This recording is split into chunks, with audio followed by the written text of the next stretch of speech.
So are you ready to get started with our first strategies video? This is the ratios modules, concepts and strategies. So already you should have downloaded the GRE calculator, the workbook. You have already worked through the understanding fractions activity, and now we're ready to do a little bit of review on that and look at the strategies that will get us 30% of the GRE questions. So let's take a look.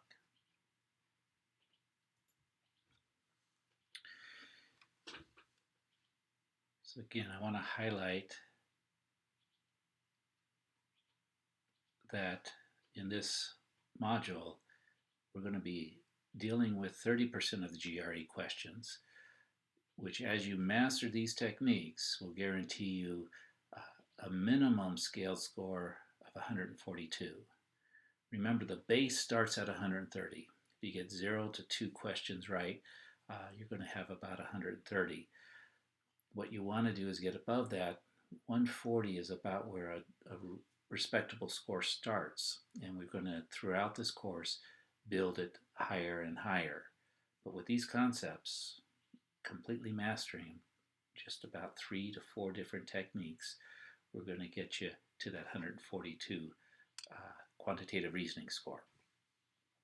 So the concepts we're dealing with here is that when we're dealing with fractions, it always involves the major operations of division and a multiplication. Sometimes we divide first and then we multiply.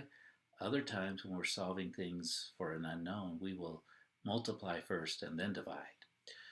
But those are our major two operations we'll be using throughout these strategies. The operations of addition and subtraction will also be covered and used primarily when we're doing increase and decrease on percentages, but we'll take a look at those. So first of all, what is a fraction? Well, the first step is to divide, division of the whole, and then we take multiple pieces from that division. So as an example, we'll work with what does 4/5 mean? Well, it means that we're going to divide the whole into 5 equal pieces. And then we're going to take 4 multiples of those same size pieces.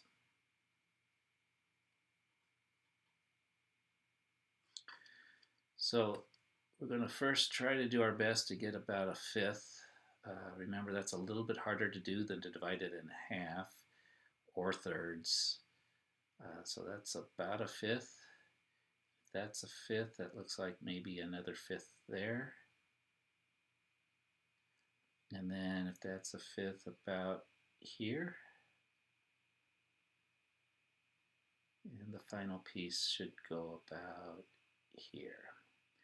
And again, if they're not quite equal, we're going to, this looks not too bad, 5 equal pieces. So that's the division, taking a whole piece, dividing it into 5 pieces. The multiplication part is we're going to take multiple pieces out of there. Let's do this. So we're going to take our first piece, we're going to duplicate 1/5, and then we're going to replicate them. We're multiplying, making multiple copies. Here's a second one, our third fifth, there's 3 of them, and then the last one will be the 4/5, about 4 of them. Okay, so we've divided first, and then we multiply to get 4/5. Divided by 5 and multiply by 4. So those are the steps that we take here. Just highlight this as 1, 2, 3, 4/5. So let's have you do this on your own with the give it a try in the next section. Clear that out.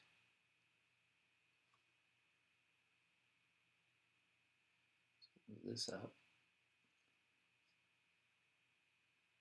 So as we go into the give it a try, I'm going to give you a moment first, but I want to highlight something that's really important here. When we've got a fraction, when the top is smaller than the bottom, then this is something that is less than 1. So we're decreasing from what we started with, as you saw in the last example. However, when the top is larger than the bottom, then it's more than 1, or an increase from the start. And we'll see in a little bit as we deal with percentages, decimals are just fractions that have a common denominator of either 10, 100, 1,000, or higher power of 10. So let's give it a try. Try these both and see how you do. When you're ready, click the button and we'll go through them together. Okay, welcome back, and let's give this a try. Let's see. Let's go for the line again. Represent 3/4 using the above method. So 3/4, we want to divide it into 4 pieces. Remember, dividing a fourth is usually best if we start in the middle.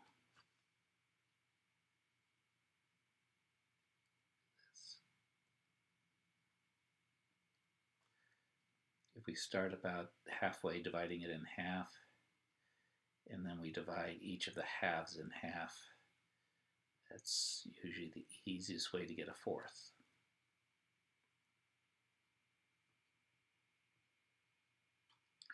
Again, those should be equally spaced.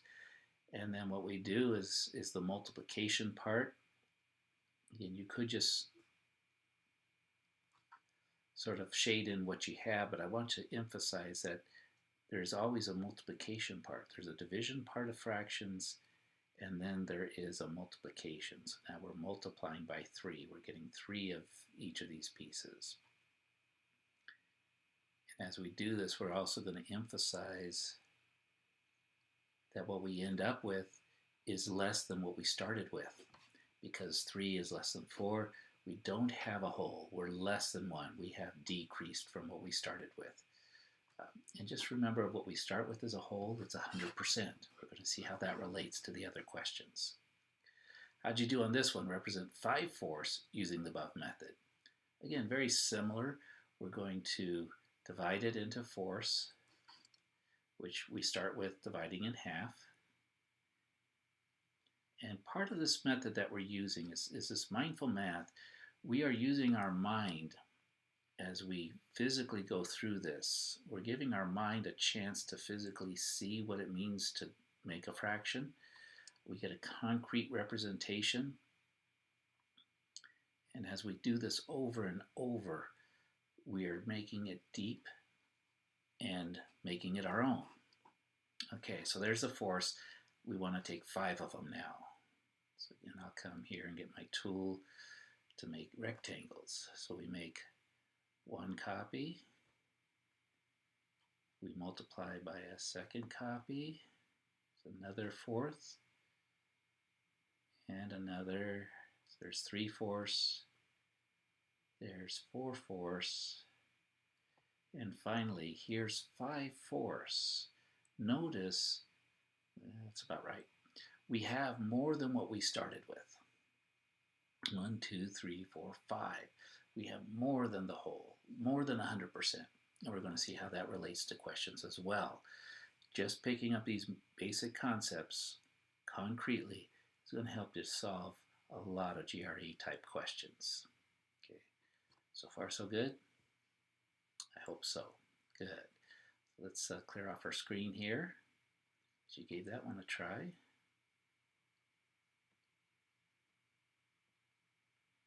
And then we're going to move on to the next page.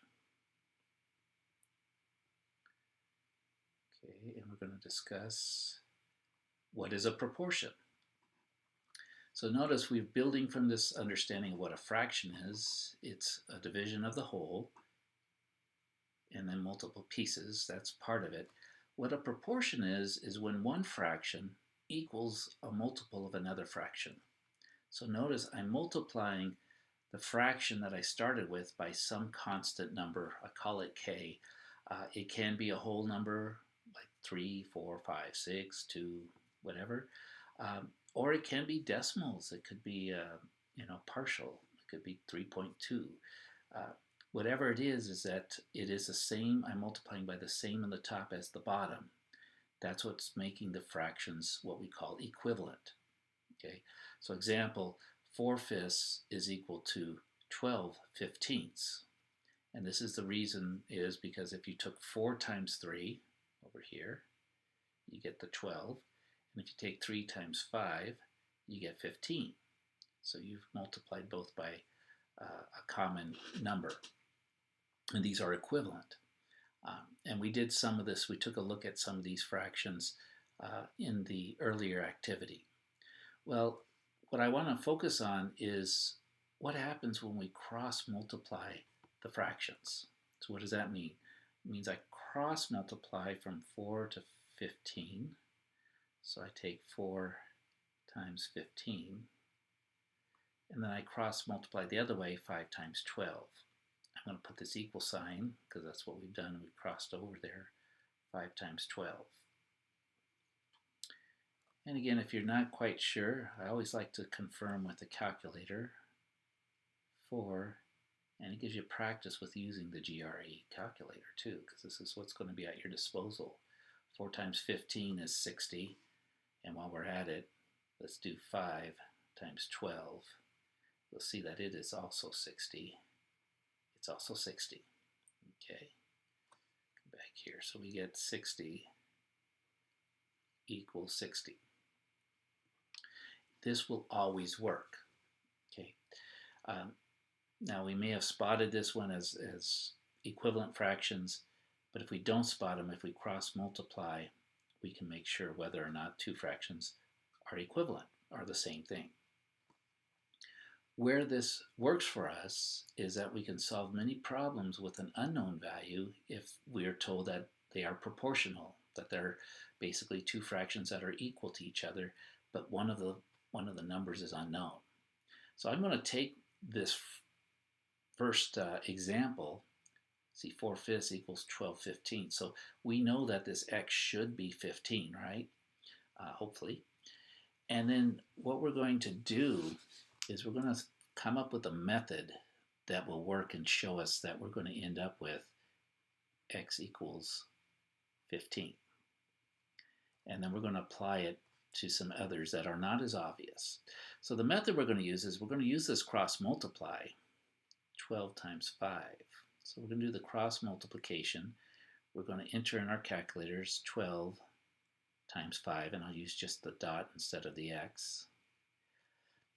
And then the next step, instead of taking 4 times x and trying to do some algebra, we'll see that the shortcut is we just divide by this one on the top. Remember, a fraction involves one multiplication and one division.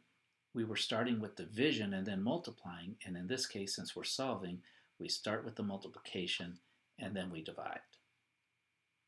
And I'm just going to show you how this is going to help out with solving so many problems. So then we come over to our calculator, getting practice with using it, clear it out. So we're going to take 12 times 5, and then we're going to divide by 4. And sure enough, we got 15.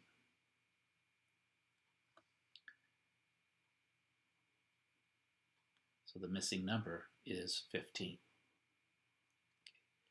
Simple process is going to get us through so many questions.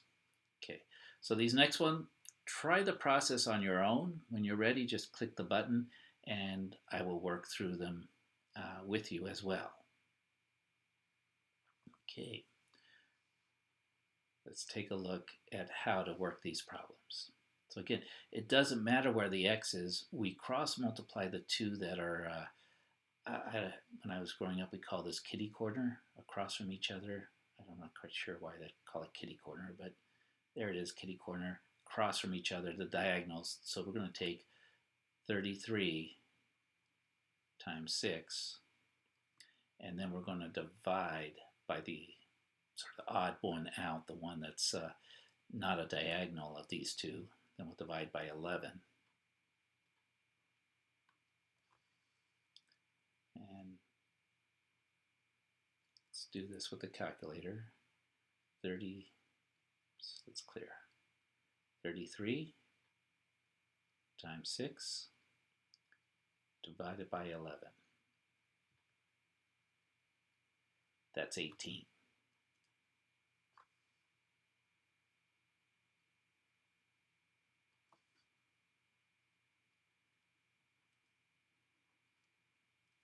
So our value of x is 18. Now, if you would have noticed that 3 times 11 is 33. So what we have to do to get an equivalent fraction is take 6 times 3 as well, and that in fact is 18. So we can spot it here because it is we're multiplying both the top and the bottom by 3. Okay, so that came through for us. I've got the second one is maybe a little more challenging because we got a decimal, 3.5, but I want to show you that the same process will work just beautifully for this, and that's why we have a calculator. We take the cross ones and multiply. So that's 3.5. Sort of starting with the unknown, just go above or below it. There's 3.5. We're going to multiply by the cross member and then divide by the one that isn't across from the known part pieces. So then we'll divide by 5. 3.5 times 7 divided by 5. Let's plug it in. We'll have our answer, and it will be correct. And as we go through these, we'll gain a confidence, hopefully, that this does always work. It's as simple as cross multiply and divide. 4.9.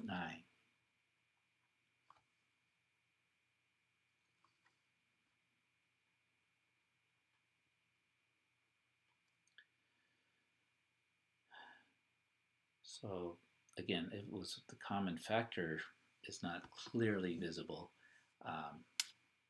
but this is what we end up with.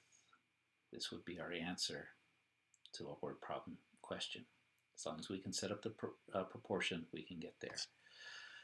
Okay, so that's another strategy, and we'll use it solving GRE problems, but let's take a look at two last related concepts on percent. So what is a percent? And then we're going to look at how to use percents, and then we're ready for some GRE style questions.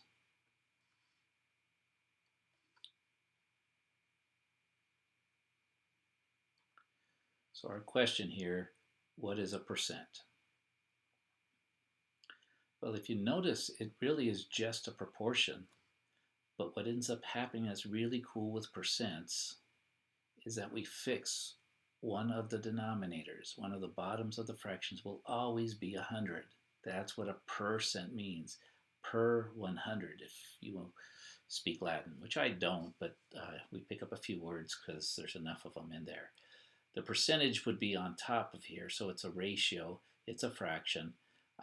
So we have the division of the whole, multiple pieces of it, so just a regular fraction can be related to a percent by this proportion. Okay, and we're going to see, we'll set up the proportion, and then we'll use cross multiply and divide to find the missing piece. So there's a series of these 3 questions, and then I've got 3 of them for you to give a try. So the first question, what is 37% of 28? So we'll come back to here. First we got to set up the proportion. Now the nice thing is, notice what 1/2 or the right hand side of the proportion is always percentage over 100. So when they give us the percent, that's exactly what we put in. 37 over 100. We've got that side. Now over here we've got to figure out is the 28, is it what the whole has been divided into, or is it the multiple pieces that we have? What is 37% of 28? We have the of part is what we're dividing it. It's the division of the whole. It's the whole. We've got 28. We want to know what is 37% of it. Okay. Another shortcut one of my students taught me, because I didn't learn it when I was doing it, is you can use some of these words. The GRE doesn't always use them, but if you've got the word is and the word of, the number that is closest to the is goes on top, the number that's closest to the of goes on the bottom, and then again, the proportion is always percent over 100. That's another way. Is over of equals percent over 100. So what's over here? We don't know. So again, we take the strategy of multiplying the ones that are across from each other. So 28 times 37. Then we're going to divide by 100. Now, if you're comfortable with percentages and you've developed a slightly different method of doing this, that's fine. You can do that. But if you have any difficulties, try this and you'll never go wrong with this one. 28 times 37. Oops. Try that again. 28 times, what's going on here? 28 times 37 divided by 100. Some people, instead of dividing by 100, move the decimal over. That's fine.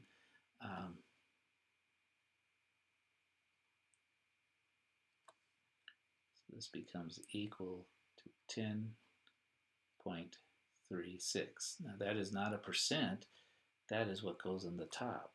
That is what we have. What is? X is 10.36. 10.36 is 37% of 100, or 37% of 28.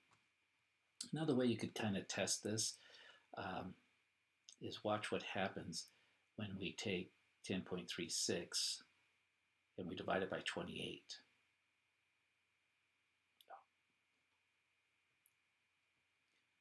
10.36 divided by 28, we're going to get 0.37. There it is. And then if you multiply by 100, again, if that was a missing piece, you'd have your 37%. Neat way to check. Okay, so if I've got my two numbers. Okay, my next strategy, next question, what percentage, so that's the unknown, of 71 is 36.5. So again, the main thing is setting up the proportion. Is over of, so 36.5 over 71. Now be careful, it's not always that the big one goes on the bottom, the small one goes on top. Oftentimes it is, but sometimes we have more than 100%. So we just have to carefully go through these and figure out which is the part and which is the whole. And in this case, the missing piece is the percent. So it's going to be X percent over 100. Then we do exactly the same thing. Use a different color this time. We take the cross numbers, 36.5 and 100. So we're going to multiply those. 100 times 36.5. And then we're going to divide by 71. And that will give us a percentage. We won't have to move any decimals or do anything else. It will be done. We have our percentage. So we take 100 times 36.5. And then we're going to divide by 71. Boom, we've got it, 51.4%. We need to round it to two decimal places. Let's call this 51.41%.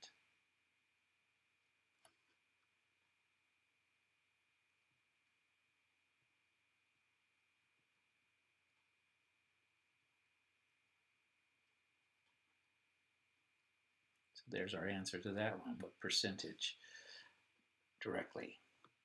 Finally, here's the third type of question, and these are really the only three you're going to face. Either the percentage is unknown, the is part or the part is unknown, or in this case, the whole is unknown. So what color are we working with? Let's go ahead and go back to the blue. 15 is 18% of what number? Of what number? That's what we want to know. The is, the number closest to the is 15. That's a part. The whole is unknown. But we know the percentage, that's 18. And that's over 100. So again, we take the same strategy. We multiply the cross numbers, so it's 100 times 15, and then we divide by the number that is in the top over there, the 18. So we're going to take 100 times 15, then divide it by 18. That's going to give us our whole. Since 18 is less than 100, the number we get for x is going to be bigger than 15, right? It's going to be in relationship to that 100. So let's just do that. 100 times 15 divided by 18, 83.33. This is not a percentage. Remember, we know the percent. This is a figure. This is the amount that we have. This is the whole. So 83.33. We round it off somewhere. 2 decimal places, fine, 1's fine. They'll let you know in the GRE what you need to round it to, and we'll work through questions where that's involved. Right now, let me take a little break while you give it a try on these 3 word problems using these same techniques. When you finish, click the button which will allow you to continue, and then you'll see me working through these same problems. Now, you could fast forward if you've already got them and understand them well, or you can see how I work through them. Okay, so welcome back. Hopefully it went well for you. So we've got our friend George. He's got income of $2,300, with his rent is $1,200. And the question is, what percent of income is his rent? Percent of income is his rent. So what's the whole? Well, in these word problems, sometimes the context helps. The whole is the income. Because if your rent's more than your income, you're in trouble, aren't you? And so we're looking for the percent, so we can set this up. And we can also, the problem is both of these have is. George's income is, and his rent is. What percent of income? See, this is the word we want to focus on. Of income is his rent. So the rent is the is, the income is the of. So 1,200 in the top, 2,300 in the bottom, and that's always equal to percent over 100. Always, always, always 100. We're going to cross multiply and then divide. So 100 times 1,200 divided by 2,300. So we'll write that out. 100 times 1,200 divided by 2,300 will give us the percentage. So we go ahead and do that. Let's clear this calculator out.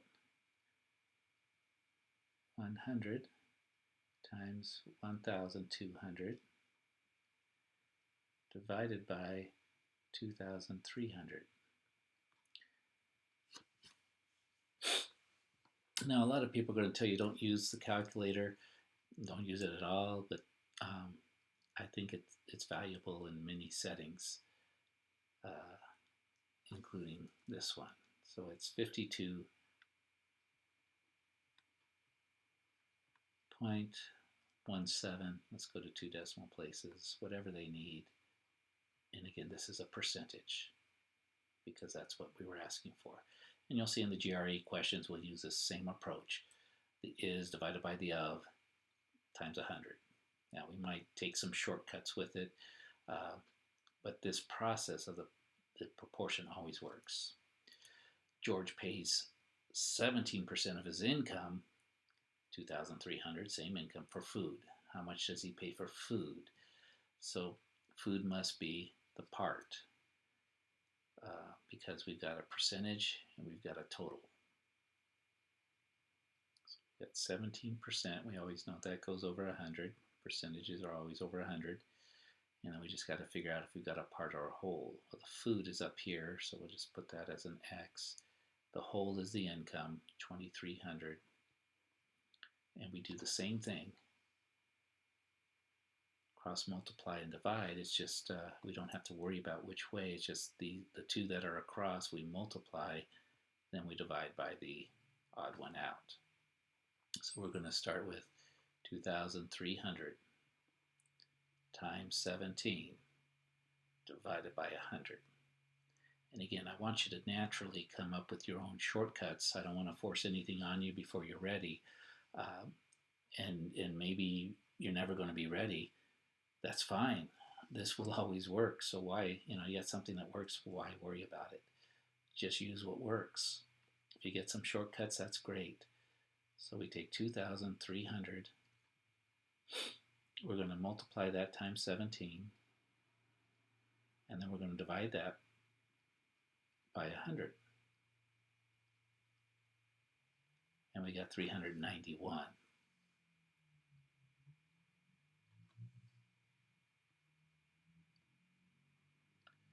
So he spends $391 on food, at least for that month, or maybe every month. But that's the answer to that, $391. If you want to put some cents on there, we could do that, 0.00. Now this is the third type of question. And remember, with percentages, there's only 3 questions they can ask, depending upon what's missing. And this, now we're told Sally, she pays 19% of her income on food and spends $200 a month on food. How much is her income? Let's go for Sally. And for Sally, let's go to violet color. So 19%, we always know that that's the part that's over 100. And again, maybe it's not right to put the percentages, but I'll just do that to emphasize. That helps us get things set up. Of her income on food, and spends 200 on food, how much is her income? Okay, and this is where the words is enough kind of might mess us up. But the food is just a part of the income. $200 goes here. Her income goes down here. And again, cross multiply and divide, and we're in good shape. Okay, so it's going to be 100 times 200 divided by 19. So take your time to go through these, and you're going to see how empowering this can be as we work through the GRE questions. Just with these simple methods, repeated again and again, that will always work. That will guarantee your score, not 130, all the way to at least 141. Just following these techniques will guarantee it. So 100 times 200, just go to the calculator. If you can do it in your head, that's great. But when I start doing things in my head and I'm nervous because I'm thinking about getting into grad school while I'm taking this test, I'm likely to make some simple arithmetic errors. When I use the calculator and verify everything, I typically will maybe do a little bit better. Not typically, I will. Okay, so that's what I stick with. So we'll do this in right.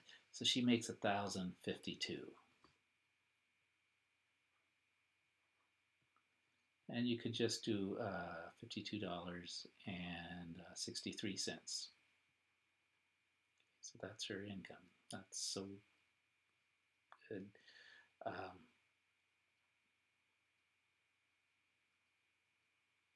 But you could think of it, 19 is almost 20%. 20% of 1,000 would be, Yeah, about $200. So we're right in there. Good ballpark, so you can get some estimates. But again, even if you're not good at estimating, think about it. Setting up a proportion, once you practice this enough times, and we will practice it many more times, will become second nature to you. And then the cross multiply divide step is guaranteed to always work for you. Okay, so let's clear the screen one more time. We've got one more concept. You've been hanging in well. I would suggest taking a break after this. I am. Um, and then, or maybe you took a break before this. That's okay too. That's the nice part about these videos. You can pause them and go do something else and then come back later. So the last question we're going to take a look at, let's see, there's a few down here. Can't get them all on one screen. So percent increase and decrease. Okay, so I'm going to take that part off and we'll leave it like this. So the concept is that whatever we start with is always 100%. It's the whole. It's what we start with. For an increase, we're adding to what we got. Remember, when the top is bigger than the bottom, that's when we add. If there's something that's involving a decrease, we're going to subtract from the whole because we're going to get less than what we started with. So I've got a couple examples for you, and then we'll go into the give it a try for you. I'll take a little break and come back, and then I'll work them just to validate what you did. So first of all, let's go ahead and bring the problem examples all the way to the top so that we can get them all in on one page. So from here, the way these are going to work,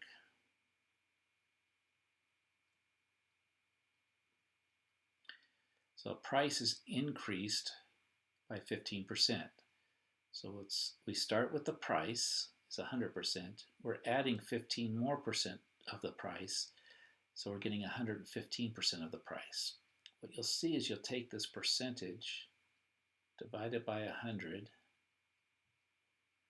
and the shortcut I'll show you this is the nice part, because when we divide by 100, the decimal gets moved 2 places back. So whatever the price is when we work these problems, we're going to multiply by 1.15 times price, or P. You'll see that's off in it. Just to validate that, we're going to take 115 and divide it by 100. And you'll see you got the 1.15. From now on, I'll just do the moving of the decimal, but I want you to see, if you need to, use your calculator. The price is discounted by 15%. So whenever we have a discount, that is a decrease in it. So it's discounted. So we're going to subtract 15. So 100 minus 15. And these are the ones that might be easier to go ahead and use the calculator. If you can't do that in your head, that's okay. Do whatever's quickest for you. It's 15%. And do whatever causes the least amount of errors. So if you find yourself a little bit error prone, that's okay. Find ways around it. So we subtracted. Let's see, how did that work? What did I do? Why do I have 15 there?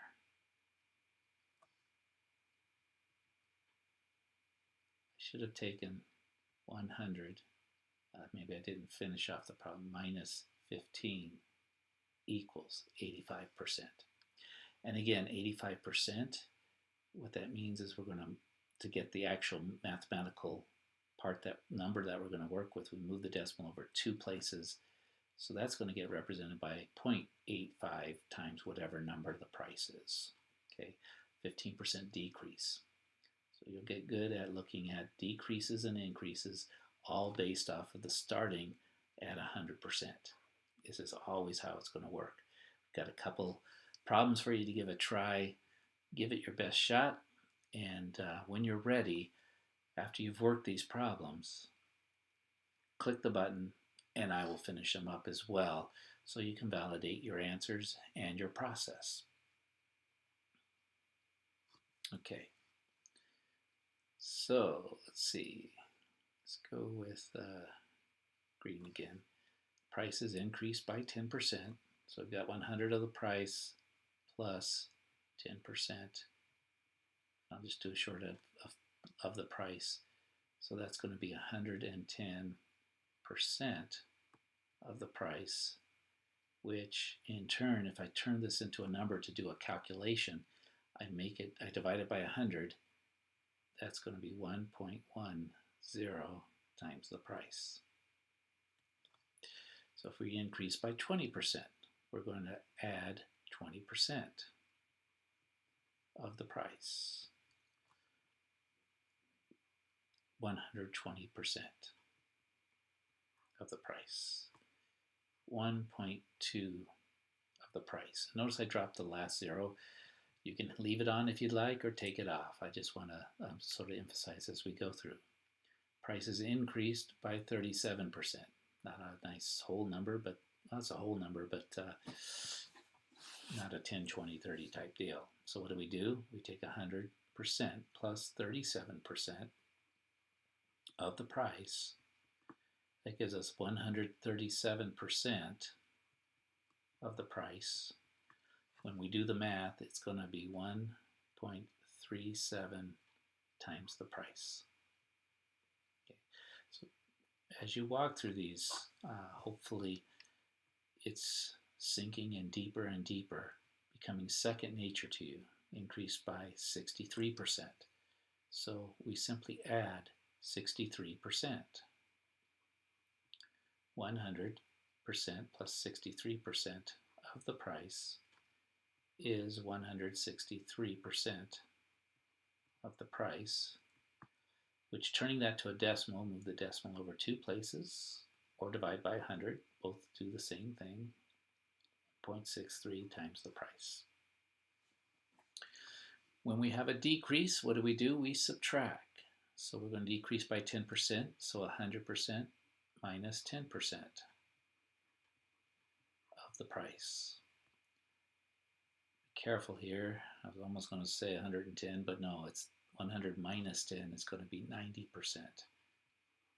of the price. Remember, we're losing something. We're losing the 10%, so we have less than 100, less than 1. Move the decimal place over.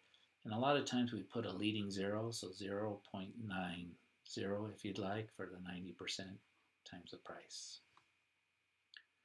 A decrease by 20%, so we're going to subtract 20%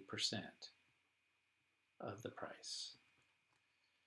That's going to give us 100 minus 20, that's 80% of the price. With the decimal over 2, that's 0.8 times the price. Again, we can use it. We can put the leading zero or not put it. We can put the trailing zeros or not put them. We're going to decrease by 37%, so we're going to subtract 37%. Now, unless you're really good at this, and I'm not as good as I'd like to be sometimes, and again, when we're taking a test, sometimes it's the stress that can get to us, so we want to be careful, because oftentimes I'm off by a power of 10, because when I do the subtraction, it's a little bit harder. 37 from 100 is actually 63. Sometimes you see the 3, you think 70, and you go and put 73. No, it's 63. Or maybe you overcompensate and put 53. I find that it's very easy to make those kind of errors for me. So I like using the calculator to guarantee my results. 63%, move the decimal over 2 places, so 0.63 of P. And the final, we're going to decrease by 63%, so we subtract 63% of P. And again, I'm going to come back to my trusty calculator, where as long as I enter it in correctly, I get the right answer. And that's a big if sometimes. Oh, 37. Do you notice this difference, 37 and 63, when you add them together, you get 100? I just noticed that when I chose these problems, I didn't set it up that way. I hadn't thought of it. Maybe it was just sort of a natural. But sometimes when you're just kind of in the zone making things, Sometimes it's better than when you do things better than when you actually try. The decimal over, so it's 0.37 times p. Okay, and we'll see how these work as we get into the actual applied problems in the GRE. And here's sort of one example. If the price of a jacket is $152 and the sales tax is 9%, what is the total amount paid? Well, you're going to pay the price of the jacket plus you're going to pay 9% more. So in this setup, let's see how this works. Let's go back here. Let's change colors just to mix things up a bit. So what do is we're going to take 100% plus the 9%. So just following our lead up there, that's going to be 109%.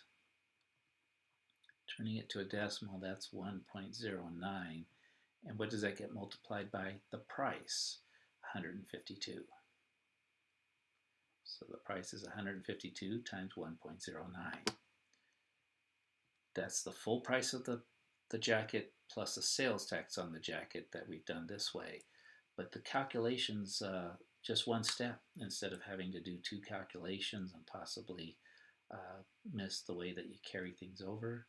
1.09 times 152. And there we have it. The total cost after sales, putting the sales tax on, is $165.68.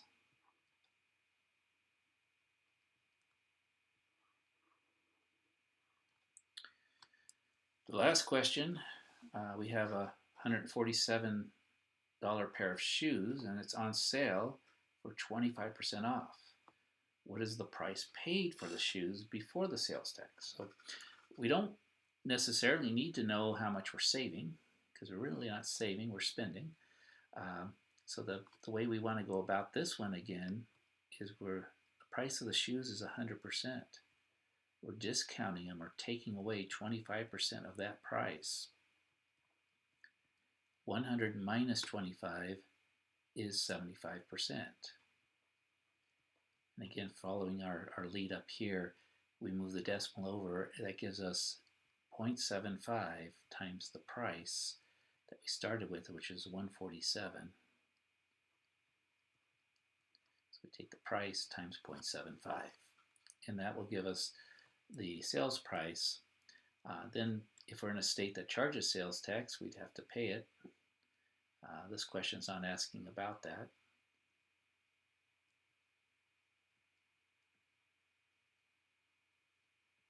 Okay, so our new price is $110.25. $110.25. That would be our answer there. Okay, so let me clear off the screen, take a good look. You can always pause these if you need to look at them longer. And I'll show you that we've reached the end of the concept parts. And we are now ready to start working on GRE type questions. So take a little break, come back with a fresh mind. I'll do the same, and we'll get to work on understanding how to apply these concepts of fractions, ratios, proportions, and percentages to GRE type questions. We've got these 19. We'll have some more. We'll keep building so that you can practice, practice, practice, make it second nature, and guarantee yourself a minimum score above the 140, 141, and keep building it up. As we go through these modules, you'll have a strong, solid quantitative reasoning score. But again, more importantly, you'll have an understanding of concepts that you're going to use throughout your graduate studies and life. Thanks for joining me.